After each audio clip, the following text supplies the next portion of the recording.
Good morning বন্ধুরা, আজকে তোমাদের সাথে আলাপ করাবো আমাদের পরিবারের এক সদস্যর সাথে।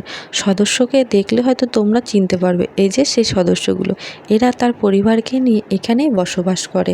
আমি যেমন ঘুম থেকে উঠে সকালবেলা বাবানের যত্ন নিই, তেমনি তোমাদের দাদাভাই ঘুম থেকে উঠে এদের যত্ন নেয়। যেদিন তোমাদের দাদাভাই সকাল সকাল কাজে বেরিয়ে যায়, সেদিন আমার একটু সৌভাগ্য হয় এদের যত্ন নেওয়া।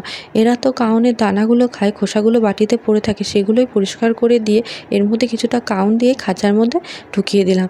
তারপরে খাঁচার সামনেটা একটু ভালো করে পরিষ্কার করে নিচ্ছি। আর এদের খাওয়ার জলের বাটিটা ভালো করে ধুয়ে এর মধ্যে ঠান্ডা জল দিয়ে খাঁচার মধ্যে দিয়ে দিচ্ছি। আর খাঁচাটাকে ভালো করে আটকে নিচ্ছি, যাতে এরা খাঁচার বাইরে বেরিয়ে না আসে। আর যে হারে 2 দিন ধরে গরম পড়েছে, সেই কারণে তোমাদের দাদাভাই এদের একটু স্নানের ব্যবস্থা করিয়ে দিয়েছে। আর দেখো এরা জল পেয়ে কত খুশি, কি সুন্দর এরা স্নান করছে।